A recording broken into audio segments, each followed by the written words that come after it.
ಸರ್ಕಾರ ನಡೆಸ್ತಾ ಇರತಕ್ಕಂಥ ಕೆಲವೊಂದಷ್ಟು ವ್ಯಕ್ತಿಗಳ ಒತ್ತಡಕ್ಕೆ ಮಣಿದು ಪೊಲೀಸರು ಇವತ್ತು ಸುಳ್ಳು ಈ ಒಂದು ಪ್ರಕರಣವನ್ನು ಮತ್ತಷ್ಟು ಅದಕ್ಕೆ ಉತ್ತೇಜನವನ್ನು ಕೊಡ್ತು FIR ಅನ್ನು ದಾಖಲೆ ಮಾಡಿರ್ತಕ್ಕಂಥದ್ದು ನೋಡಿದಾಗ ನಿಜಕ್ಕೂ ಇದು ಯಾರೇ ಆಗಲಿ ಅತ್ಯಂತ ಖಂಡನೆಯನ್ನು ವ್ಯಕ್ತಪಡಿಸ್ತಕ್ಕಂಥ ಒಂದು ವಿಚಾರ ಇದು.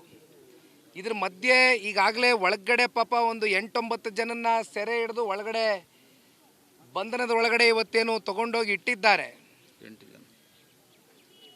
ಈಗ ಕಾನೂನಿನ ಅಡಿಯಲ್ಲಿ ನಮಗೆ ಇರ್ತಕ್ಕಂಥ ಒಂದು ಪ್ರಜಾಪ್ರಭುತ್ವದ ಒಂದು ಹಕ್ಕೇನಿದೆ, ಅದರ ಮೂಲಕ ಇವರನ್ನು ಅತಿ ಶೀಘ್ರದಲ್ಲೇ ಬೇಲನ್ನು ಕೊಡಿಸಿ ಹೊರಗಡೆ ಕರ್ಕೊಂಬರ್ತಕ್ಕಂಥದ್ದಕ್ಕೆ ಈಗಾಗಲೇ ನಮ್ಮ ಜಿಲ್ಲೆಯ ನಾಯಕರು ಹಾಗೂ ನಮ್ಮ ರಾಜ್ಯ ನಾಯಕರು, ರಾಜ್ಯಾಧ್ಯಕ್ಷರಾಗಿರ್ತಕ್ಕಂಥ ಕೇಂದ್ರದ ಸಚಿವರು ಸನ್ಮಾನ್ಯ ಕುಮಾರಣ್ಣವರು ಈಗಾಗಲೇ ನಿರಂತರವಾಗಿ ಆ ಒಂದು ವಿಚಾರದಲ್ಲಿ ಗಟ್ಟಿಯಾಗಿ ಕಾರ್ಯಕರ್ತರ ಜೊತೆಯಲ್ಲಿ ನಾವೆಲ್ಲರೂ ಕೂಡ ನಿಂತಿದ್ದೇವೆ.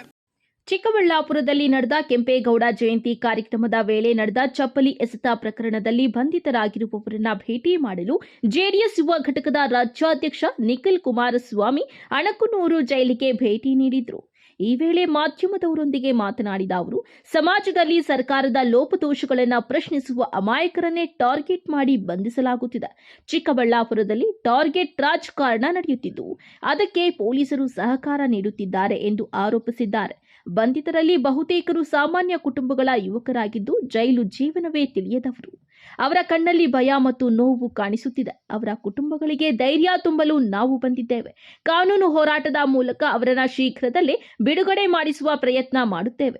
ಇದೇ ವೇಳೆ ಈ ಪ್ರಕರಣದಲ್ಲಿ ಪ್ರಚೋದನೆ ನೀಡಿದವರ ವಿರುದ್ಧ ಕ್ರಮ ಕೈಗೊಳ್ಳದೆ ಅಮಾಯಕರನ್ನ ಮಾತ್ರ ಬಂಧಿಸಲಾಗಿದೆ ಎಂದು ಆರೋಪಿಸಿದ್ದಾರೆ. ಬಹುತೇಕರು ರೈತರ ಮಕ್ಕಳಿದ್ದಾರೆ, ಮಧ್ಯಮದ ವರ್ಗದ ಮಕ್ಕಳಿದ್ದಾರೆ. ಒಂದು ಅಧಿಕಾರಿಗಳು ಅರ್ಥ ಮಾಡ್ಕೊಳ್ಬೇಕಾಗಿರ್ತಕ್ಕಂಥದ್ದು, ಸರ್ಕಾರಗಳು ಇವತ್ತಿರುತ್ತೆ ನಾಳೆ ಹೋಗುತ್ತೆ.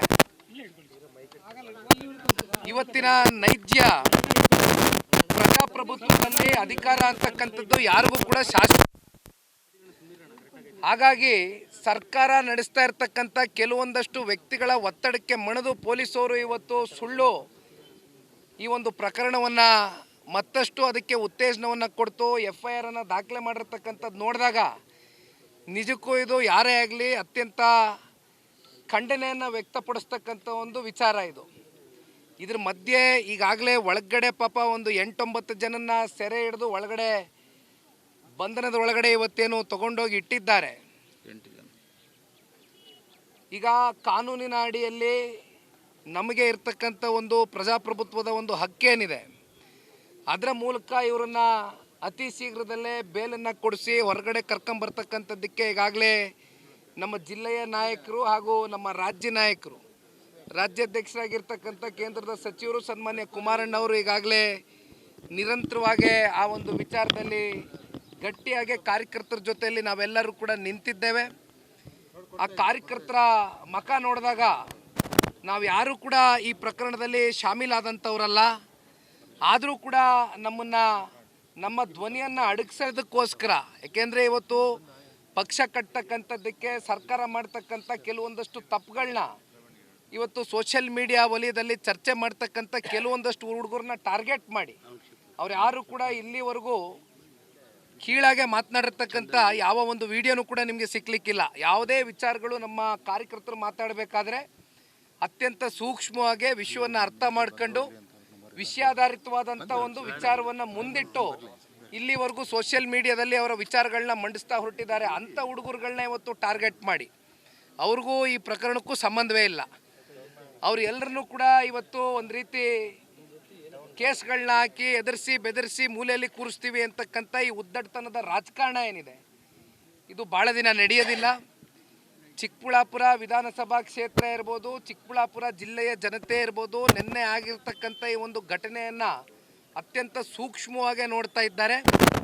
ಇಲ್ಲಿ ಜಾತಿಗಳನ್ನ ನಮ್ಮ ಲೆಕ್ಕಾಚಾರಗಳಿಗೆ ಅದನ್ನು ಜಾತಿ ಜನಾಂಗ ಇವೆಲ್ಲವನ್ನು ಉಪಯೋಗ ಮಾಡ್ಕೊಂಡು ಮಾಡ್ತಾ ಇರ್ತಕ್ಕಂಥ ವ್ಯಕ್ತಿಗಳ ವಿರುದ್ಧವಾಗಿ ಇವತ್ತು ಒಂದು ಮಾತನ್ನು ಹೇಳ್ತಾನೆ. ಈ ಪ್ರಜಾಪ್ರಭುತ್ವದಲ್ಲಿ ಜನರು ಚುನಾಯಿತಿ ಪ್ರತಿನಿಧಿಗಳಾಗಿ ಮಾಡಿರ್ತಕ್ಕಂಥ ಆ ಚುನಾಯಿತಿ ಪ್ರತಿನಿಧಿಗಳಿಗೆ ಸರ್ವಾಧಿಕಾರಿ ಧೋರಣೆಯನ್ನು ಬದಿಗಿಟ್ಟು ತಗ್ಗಿ ಬಗ್ಗಿ ಗೌರವಿತವಾಗಿ ಶಾಂತಿಯುತವಾಗಿ ಕ್ಷೇತ್ರದ ಜನತೆಯ ಒಂದು ನೆಮ್ಮದಿಯನ್ನು ಕಾಪಾಡ್ತಕ್ಕಂಥ ನಿಟ್ಟಿನಲ್ಲಿ ಆಯ್ಕೆ ಮಾಡಿರ್ತಕ್ಕಂಥ ಈ ಪುಣ್ಯಕ್ಷೇತ್ರದ ಜನತೆ ಏನಿದ್ದಾರೆ ಅವರು ಕೊಟ್ಟಿರ್ತಕ್ಕಂಥ ತೀರ್ಪಿಗೆ ಇವತ್ತು ಮಸಿ ಬಳಿತಕ್ಕಂಥ ಒಂದು ಪ್ರಯತ್ನ ಆಗ್ತಾ ಇದೆ. ಬಹುಶಃ ನಾನಿನ್ನೇನು ಹೆಚ್ಚು ಯಾರ ಬಗ್ಗೆನೂ ವೈಯಕ್ತಿಕವಾಗಿ ಇಲ್ಲಿ ಮಾತನಾಡೋದಕ್ಕೆ ಸಿದ್ಧ ಇಲ್ಲ. ನೀವು ಯಾವ ವ್ಯಕ್ತಿ ಬಗ್ಗೆ ಪ್ರಶ್ನೆ ಕೇಳಿದ್ರು ನಾನು ಇವತ್ತು ಚರ್ಚೆ ಮಾಡೋದಕ್ಕೆ ಸಿದ್ಧ ಇಲ್ಲ. ಒಂದು ಮಾತನ್ನು ಹೇಳ್ತೇನೆ, 2028ರ ಮುಂದಿನ ವಿಧಾನಸಭಾ ಸಾರ್ವತ್ರಿಕ ಚುನಾವಣೆ ಭಾಳ ದೂರ ಇಲ್ಲ. ಜನ ಪ್ರಜ್ಞಾವಂತರಿದ್ದಾರೆ, ಬುದ್ಧಿವಂತರಿದ್ದಾರೆ. ಎಲ್ಲವನ್ನ ಅಳೆದು ಸುರಿದು ಯಾರು ಸೂಕ್ತವಾದಂಥ ಗೌರವಯುತವಾದಂಥ ವ್ಯಕ್ತಿ ಮುಂದೆ ಇಲ್ಲಿ ಶಾಸಕ ಆಗಬೇಕು ಅಂತಕ್ಕಂಥದ್ದು ಅದು ಜನರು 28ರ ಒಂದು ಗಡಿಯಲ್ಲಿ ತೀರ್ಮಾನ ಮಾಡ್ತಾರೆ. ಅಲ್ಲಿವರೆಗೂ ನಾವೆಲ್ಲರೂ ಕಾಯ್ತೇವೆ. ಇನ್ನು ಶಾಸಕ ಪ್ರದೀಪ್ ಈಶ್ವರ್ ವಿರುದ್ಧವೂ ಎಫ್ಐಆರ್ ದಾಖಲಾಗಬೇಕು. ಗಲಾಟೆಗೆ ಪ್ರಚೋದನೆ ನೀಡಿದವರನ್ನ ಇದುವರೆಗೂ ಯಾರೂ ಪ್ರಶ್ನಿಸಿಲ್ಲ. ಯಾರ ವಿರುದ್ಧ ಪ್ರಕರಣ ದಾಖಲಾಗಬೇಕು ಎಂಬುದು ಎಲ್ಲರಿಗೂ ಗೊತ್ತಿದೆ ಎಂದು ಪರೋಕ್ಷವಾಗಿ ಶಾಸಕರ ವಿರುದ್ಧ ನಿಖಿಲ್ ಕುಮಾರಸ್ವಾಮಿ ವಾಗ್ದಾಳಿ ನಡೆಸಿದ್ದಾರೆ. ಕೆಂಪೇಗೌಡರು ಯಾವುದೇ ಒಂದು ಜಾತಿ ಅಥವಾ ಧರ್ಮಕ್ಕೆ ಸೀಮಿತರಲ್ಲ, ಅವರು ಸರ್ವ ಜನಾಂಗದ ನಾಯಕರು ಎಂದು ಹೇಳಿದ ನಿಖಿಲ್ ಈ ವಿಚಾರದಲ್ಲಿ ಹೆಚ್ಚಿನ ಪ್ರತಿಕ್ರಿಯೆ ನೀಡಲು ನಿರಾಕರಿಸಿದರು. ಒಟ್ಟಾರೆ ಚಪ್ಪಲಿ ಎಸೆತ ಪ್ರಕರಣದ ತನಿಖೆ ಮತ್ತು ಬಂಧನದ ಕುರಿತು ಜೆಡಿಎಸ್ ಯುವ ಘಟಕದ ರಾಜ್ಯಾಧ್ಯಕ್ಷ ನಿಖಿಲ್ ಕುಮಾರಸ್ವಾಮಿ ತೀವ್ರ ಅಸಮಾಧಾನ ವ್ಯಕ್ತಪಡಿಸಿದ್ದು, ಅಮಾಯಕರ ಬಿಡುಗಡೆ ಹಾಗೂ ಶಾಸಕ ಪ್ರದೀಪ್ ಈಶ್ವರ್ ವಿರುದ್ಧವೂ ಕಾನೂನು ಕ್ರಮ ಕೈಗೊಳ್ಳುವಂತೆ ಆಗ್ರಹಿಸಿದ್ದಾರೆ. ಈ ಬೆಳವಣಿಗೆ ಚಿಕ್ಕಬಳ್ಳಾಪುರದ ರಾಜಕೀಯಕ್ಕೆ ಮತ್ತಷ್ಟು ಬಿಸಿ ತಂದಿದೆ. ಕ್ಯಾಮರಾ ಪರ್ಸನ್ ಪ್ರವೀಣ್ ಜೊತೆ ಕಳವಾರ ಅರುಣ್, ಎಂಎಂಟಿವಿ ನ್ಯೂಸ್, ಚಿಕ್ಕಬಳ್ಳಾಪುರ.